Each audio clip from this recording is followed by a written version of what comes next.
Hello everybody and welcome to my review of Shang-Chi and the Legend of the Ten Rings, which is finally hitting theaters. This is the first Marvel movie to have an exclusive theatrical release, at least inside of the MCU, since the release of Spider-Man Far From Home back in 2019. So it's pretty crazy to think about how long it's been since a movie has been available only in theaters. This is going to be on a shortened 45-day theatrical run before it hits Disney+.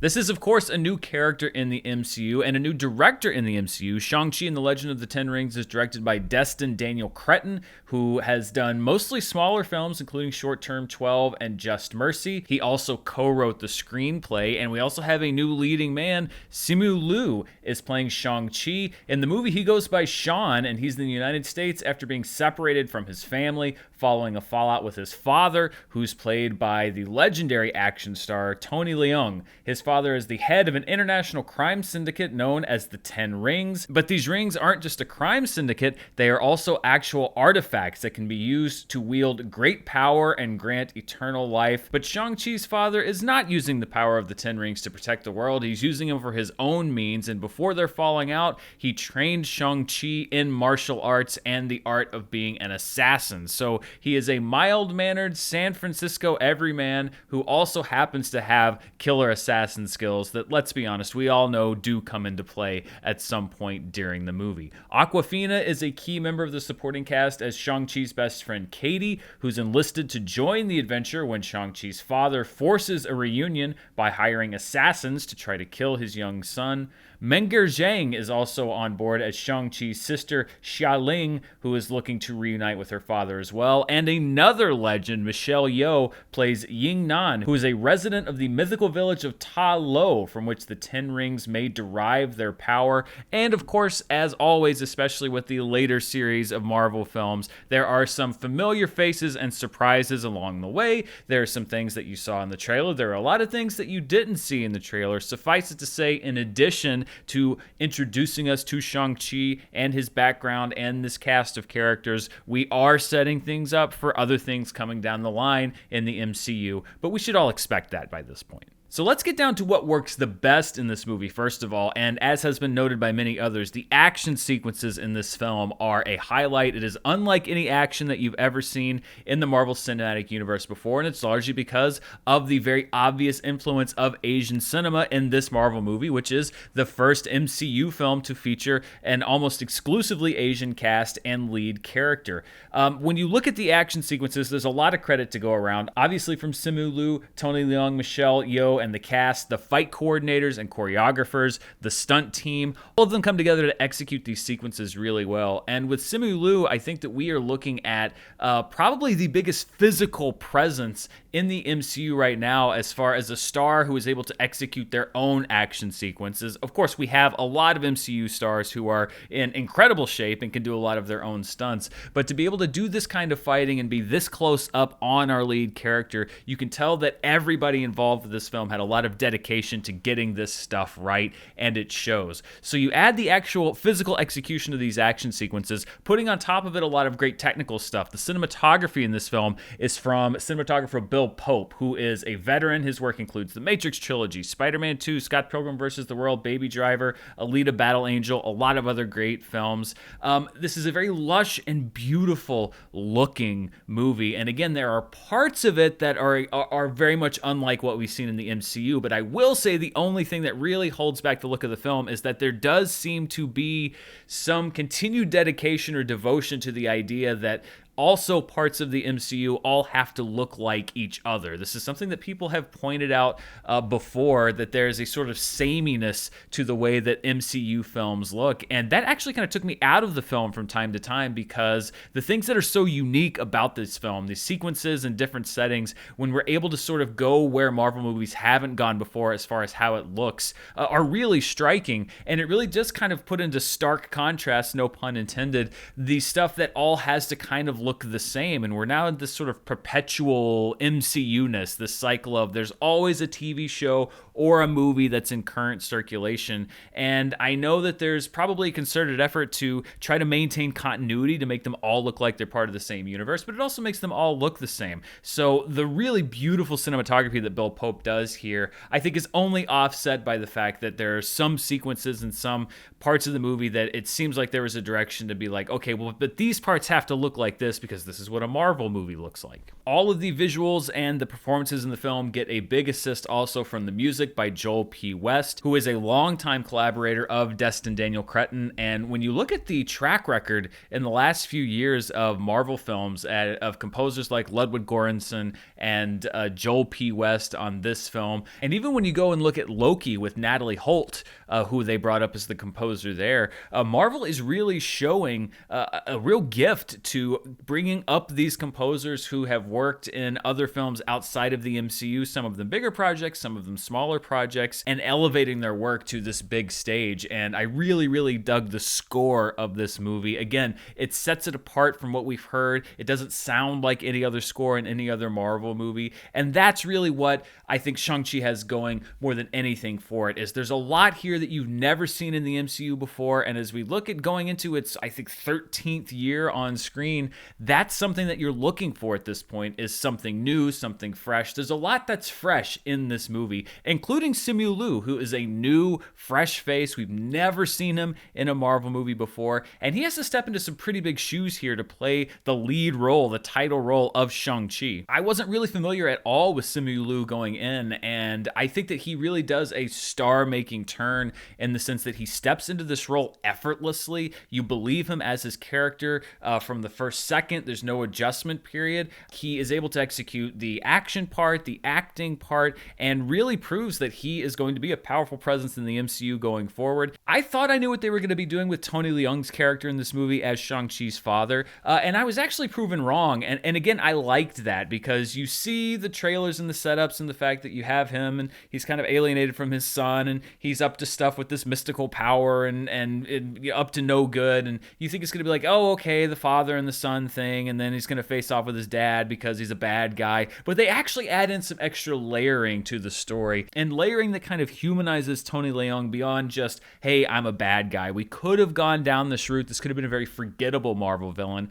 but because of how they tie his backstory into his motivations and then how this all plays into the climactic third act confrontation, you actually feel like you get to know this person, and it's not just a guy in front of a green screen, you know, throwing his arms around with CGI rings flowing around. Of course, you do get that, but you get more to it, and I'm glad that the story took some turns that I did not expect with this character and this dynamic between the hero and the villain of the movie. I actually thought the characters in general were pretty well drawn. Aquafina is the comic relief in this film. I found it to be a little bit hit and miss. When she hits, she hits. I think that a lot of the comedy weight was put on her shoulders, so in addition to the hit, I think a lot of the miss also falls on her. But if you're a fan of hers and you like what she does, then you're probably gonna like her in this movie. You changed your name from Shang to Sean? Yeah, I don't.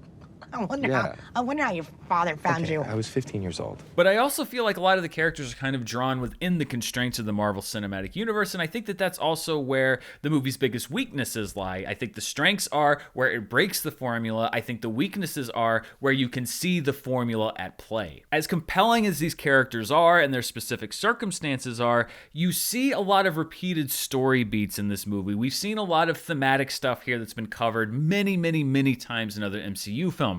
We have heroes with daddy issues. We have an outsider finding his place in the world. The anointment of promised power. There's a giant Act 3 battle with world-changing stakes. Now, to be sure, these are tropes and archetypes not just of the MCU, but of the comic book movie itself. And as I mentioned, though, we are entering the 13th year of the MCU. We're, almost 2 decades into the quote-unquote new renaissance of comic book movies, that I'm starting to wonder if Marvel is struggling in some ways to retell these these origin stories while hitting on the same story beats because they are so inherent to these comic book characters. There were places where the movie didn't really surprise me, and I think it's because we may be getting to a point where we've told this kind of thing so many different ways. Maybe a little more work needs to go into how to put a fresher coat of paint onto these comic book type stories. Another thing is that we have firmly left the realm of anything approaching reality in the MCU, and of course they are fantastical movies to begin with, but the third act of Shang-Chi is, mythological in its scale. We're talking things that are as fantastical as anything that we've seen in the MCU so far. We are a long way away from the phase 1 days of comparing science to magic in the Thor movies and saying like, well, they're different versions of the same thing. Here we are squarely in the realm of fantasy, and when we look forward at the Marvel movies that are coming down the pike, the Eternals looks to be very kind of high-minded science fiction. Even Spider-Man No Way Home with its multiverses, we're talking about a very sci-fi heavy concept here. So we are going into the realm of the Jack Kirby. If you're looking at the Marvel roadmap here, we are leaving the earthly bounds and we're going big. And I think that that's going to be an interesting transition for comic book fans, because I will say, as a comic book reader, and I've said many times, in my different reviews, I'm by no means a comic book expert, but I read a lot of comic books when I was a kid, and I was always drawn to the smaller stories, the more earthbound things, the ones that were, kind of rooted in reality in some way, shape, or form, or as real as you can get when you're doing a movie about a guy who transforms into a 9-foot giant monster. And I was a little less involved in the movies when they would go out into space and have the big epic galactic wars. Now, for some people, that's their thing, and that's totally fine. It's all a personal preference. But now that we have kind of exhausted the earthbound ways of things that we can do here in the MCU, we are now going more fantastical. And I wonder if, part of the reason why I liked but didn't love this movie is that it speaks a little less to my sensibilities because we're going so far out there. I'm still on board. I'm still curious to see what's going to happen here in the Marvel Cinematic Universe. But I also wonder a little bit that as we go bigger and bigger and start opening up multiverses, I hope that we don't start losing track of the kind of intimate character stories that we've seen in the best Marvel movies. And I'm talking about a movie like Captain America: The Winter Soldier, where you have a very personal story between two friends, and you have big, giant, flying aircraft carriers crashing into buildings in Washington, D.C. You're able to do both. I hope that as we go forward, we get more movies like Shang-Chi where you're able to somewhat balance, and less movies like Black Widow. When I think about Black Widow, I still like the movie, but it's fading from memory as time goes on. It's just sort of becoming part of the wallpaper of the MCU. I don't think this is going to happen with Shang-Chi because there are parts of the movie, particularly in the third act, that I have still been thinking about, and that, when I rewatch the movie, I'll be looking forward to, because I can point to that and say, oh, I've never seen that in the MCU before, and maybe that's why they are going so big, because you can give us those moments of things we haven't seen because they showed us so much. It's not an easy task to balance all of these things. Shang-Chi does it pretty well, and I hope they're able to perfect that formula and keep it going in the future. Overall, like I said, Shang-Chi is a movie that I enjoyed. It's a movie that I liked but didn't love. If we're going to put it into a tier as far as the MCU, this would be a very solid middle tier movie for me, not even sniffing anywhere close to the bottom tier. And it's because they're able to paper over a lot of the cliches and things that we've seen with the passion of the filmmakers and the cast and the direction of the characters, the fact that you're departing from some of the norms that you would expect and actually putting some time and effort into giving us something special instead of just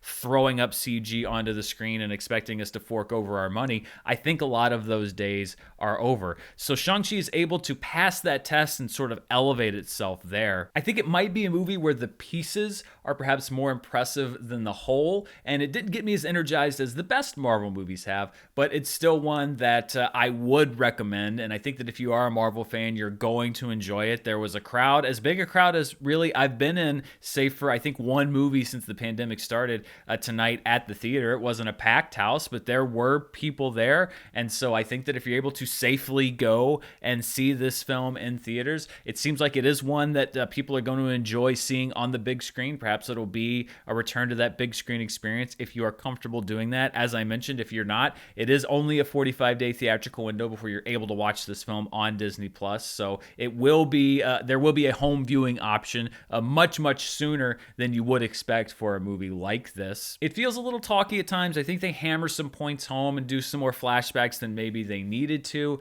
But if you're going to scratch that Marvel itch, I think this movie is going to do that for you. So this is a recommendation for Shang-Chi and the Legend of the Ten Rings. Are you excited about the movie? Are you heading out to see it this weekend? Did you go tonight on those Thursday night previews? If so, what did you think? Let me know down in the comments below. And as always, thank you so much for watching me here on the channel. If you want to see even more of what I'm up to, you can check me out on Patreon at patreon.com/Dan Murrell. We're just starting the month of September. We haven't rolled anything out yet, so you still have time to come in and join the fun. But also, thank you for joining me here on the channel for my Shang-Chi review. Stay tuned. I'll be here with the box office on Monday to see how it did at the box office this weekend. We'll also be doing news, reviews, all the movie stuff that you could hopefully want right here on the channel. Thanks so much for watching. Stay safe, and I'll see you next time. Bye.